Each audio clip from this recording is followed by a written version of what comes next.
વિકાસ, પ્રગતિ અને પવિત્રતા. દીપમાલા ન્યૂઝ.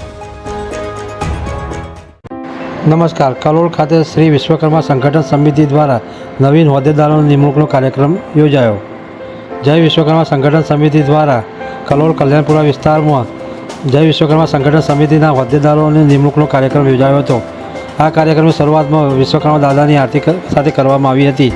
શ્રી વિશ્વકર્મા સંગઠન સમિતિના કલોલના નવીન પ્રમુખ તરીકે જીતેન્દ્રભાઈ સકરચંદ ગજ્જરની વરણી કરવામાં આવી હતી. ઉપપ્રમુખ તરીકે મુનેશભાઈ ચિનુલાલ ગજ્જર, મંત્રી તરીકે ગૌરવભાઈ કનુભાઈ ગજ્જર અને સહમંત્રી તરીકે ઉપેન્દ્રભાઈ રમેશચંદ્ર ગજ્જર, પ્રશાંતકુમાર ચિમનલાલ ગજ્જર સહિત ઓડિટર, આયોજક, મંત્રી, કારોબારી સભ્યો, મીડિયા કદવીર અને સલાહકાર સમિતિની પણ સર્વાનુમતે રચના કરવામાં આવી હતી.